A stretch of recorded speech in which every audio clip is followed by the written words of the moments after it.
Greetings, all. Shard Vixen, and excuse me, I'm kind of lopsided today. Today is July 29th. 27 years ago, I had a baby girl, so it's her birthday. Happy birthday to you. Happy birthday to you. Happy birthday, dear Shishima. Happy birthday to you. I got the itchies bad again today, so I'm sorry. And you're seeing more skin than normal. I mean, that might be a thrill to somebody. I don't know. I redid my hair, put more yellow. That's the last of my dye. I gotta buy some more dye. Becoming a redhead slowly and surely here. Alright, so this is What Does the Vixen Say? And the question today comes from Whiskey Jack off of my Discord. And the question is literally, a perceptional question is water wet or is wet water? So, I did a blog, I think it's either one or two, I'm not positive, that talks about perception. So we really need to think about perception and science when we're talking about sensory stuff. Perception. So let's do a bit about perception. I'm having a pre-fibro attack. I got really bad burning tongue, so it hurts when I talk. So I'm going to talk a little slower. Shoulders a bit problematic, but the itchies are the really problematic because I just want to go.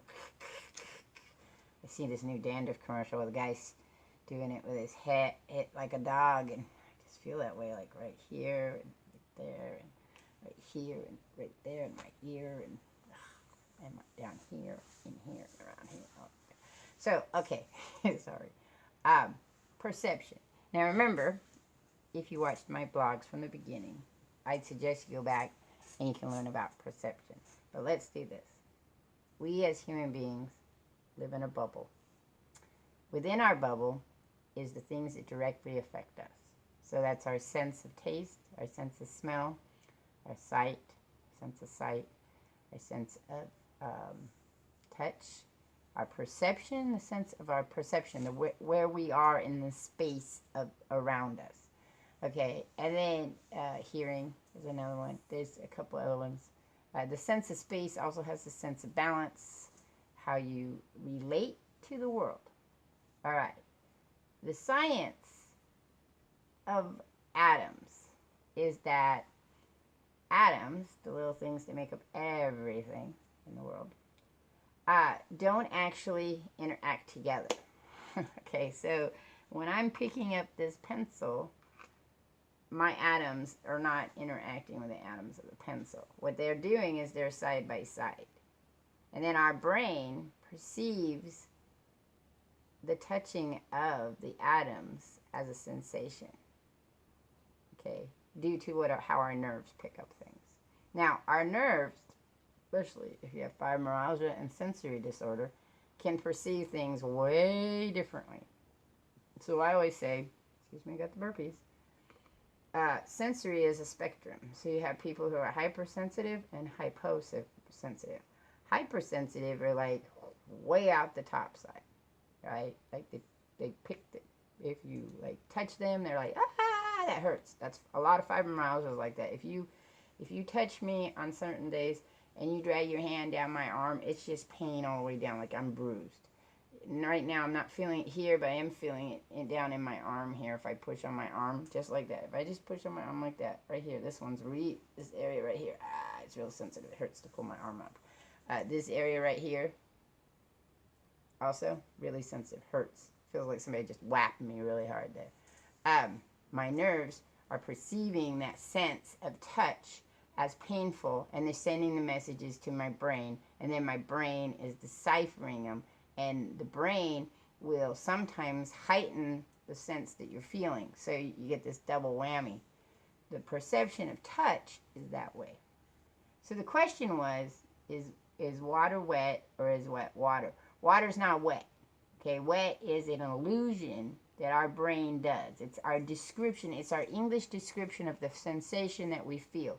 Now, other things are wet too. Syrup is wet. It's the same kind of textural, sticky stuff. But because it's sticky, you know, like it doesn't flow over your arms like water does. We don't perceive it as being wet. But it has the same interaction. I mean, all atoms have pretty much the same interaction. The thing that's funny about water and liquids and gases is that when, so I'm trying to think of something I can use. This. Okay, so this is, we're going to pretend this is a water molecule, a bunch of water molecules, okay? Or gas. You can do gas, steam, or whatever. When the object is being touched by these things, it's not really in those things per se. What has happened is it covers it. So when you get into water, you're displacing the water. I don't know if you've ever noticed, if you drop an object in, a great one is a cup with ice cubes. So if you make a cup with ice cubes, okay, get yourself a cup, I don't care, and put the water in it first, not the ice cubes. And as you drop each ice cube in, even though they float, the water rises. And the reason the water rises is because they're not actually in the water. The water envelops around them. So when you get in a bathtub, the water envelops around you. You are in your own space, and closely, you know, like think of it as a blanket, closely the water is wrapping around your body. And then your brain perceives that wrapping as actually being in the water, but you're not. The molecules have all moved away to give you space.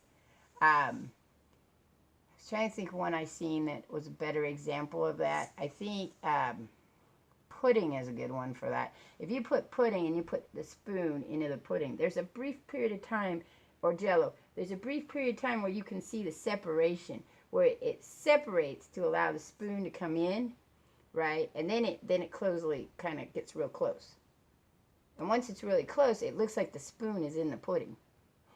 And technically, it's in the pudding. It's not in the pudding. I don't know what word to use for that. There's a scientific word for it, I'm sure. So that's how everything that in your life is. It's not really like you're absorbing it into you. You're not. It's the only way you get water into your body is to drink it. And even then, that's a whole different concept. Because you're not really absorbing the water when it goes down into your thing. You're breaking apart that is water, the molecules. You're breaking them apart, and then your body absorbs those, the nutrients and things like that. And then it just gets smaller and smaller. And once it gets so small, right, it just kind of goes into your body, and then your body uses it, and it comes out a different way. Either as sweat or pee, vomit, depending on tears, you know, mucus. Your snot has a lot of water in it, stuff like that. So the question, going back to the question is water wet or is wet water? Wet is water. Okay, now you can say, oh, that's just your opinion. Well, scientifically, that's what it is.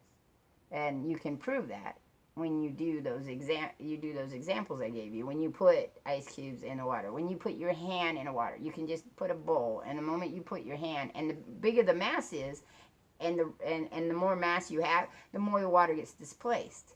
Okay, and then when you move your arm back or your hand back, water goes back down. It merges back together. All the molecules get kind of close together, you know, because they're friends then. But there's less water because you've gotten rid of some they threw out. They went to the mall. They did whatever they did. So you know that you're moving molecules around when you move those molecules around. Whenever I sit in water, one of the things I love when you sit in water, okay, so the first time you get into the water, you have little air molecules on your skin. This always intrigues me. And you get in the water, right, and they also get displaced. And it's so cool, the feeling you get. You can try it sometime. You have to really think about it, though. Is bubbles that rush from you, right, back up to the surface of the water. I love the ones that go up your back because they like up your back, and I can feel it. I don't know if you guys, or in your hair when I have them in my hair, because you get a lot of water molecules and a lot of air molecules and stuff in your hair. And when you're laying there, because they are lighter, they have less density than the water, they move upwards. But even as they're moving, they're not moving in the water.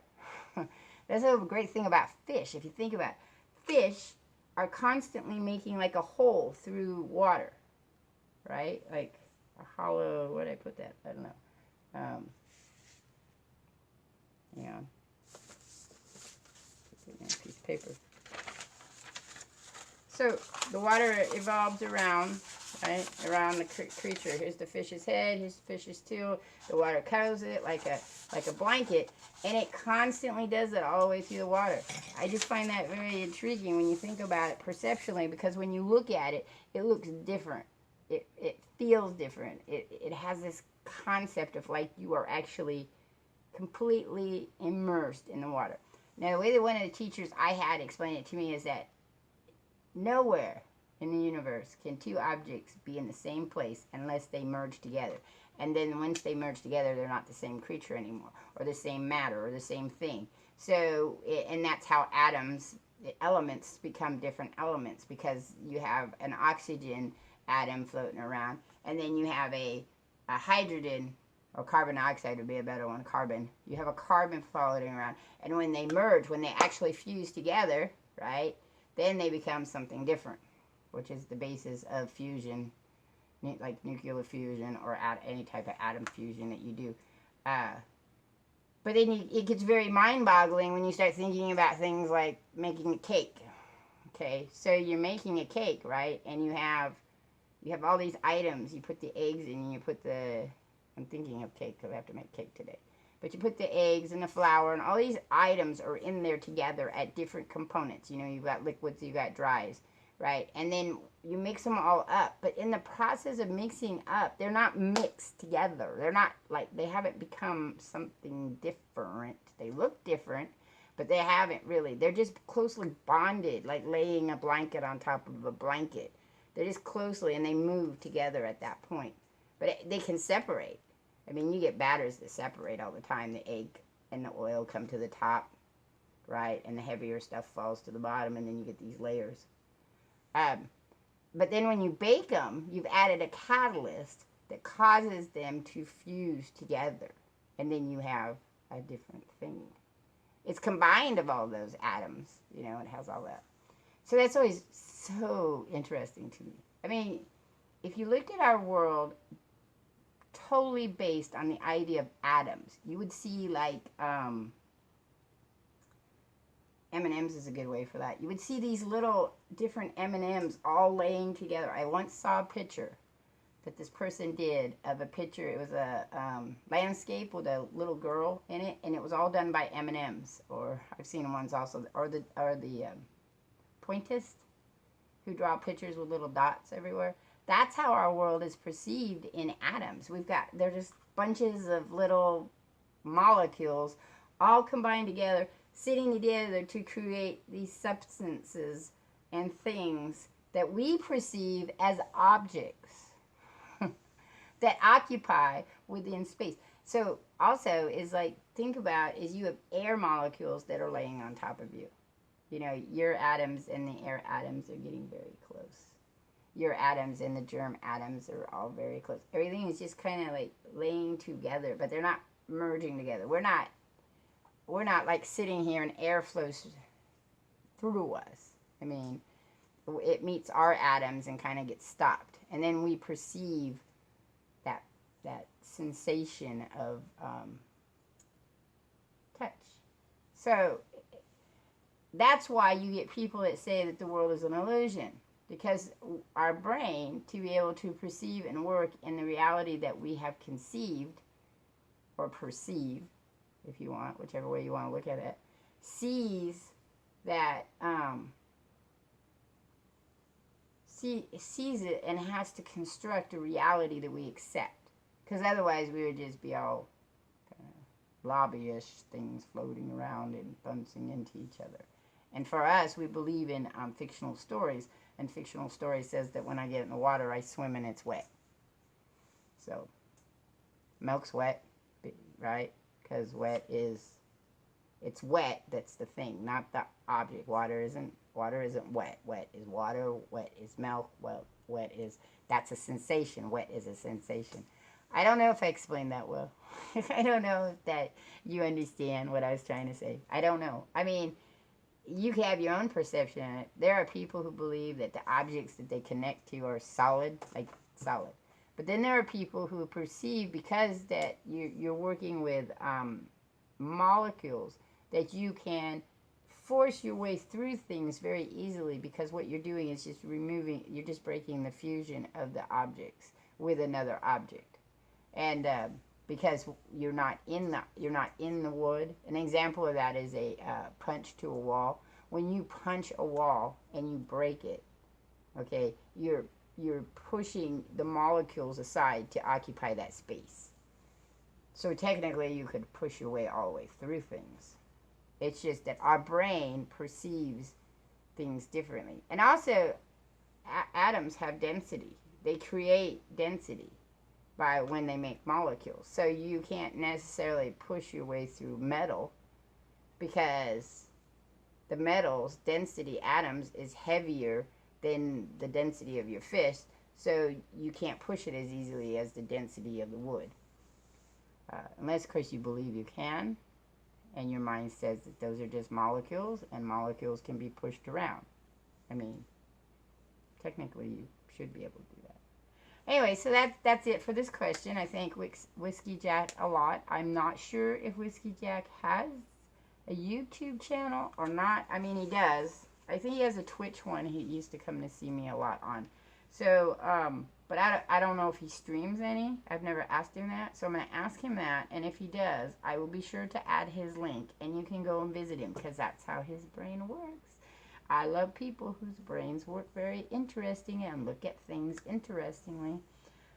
Think about, though, the rest of the day, whenever you're drinking something or touching something, think about how the fact is that you're not really absorbing these things. You're just moving the molecules and atoms around.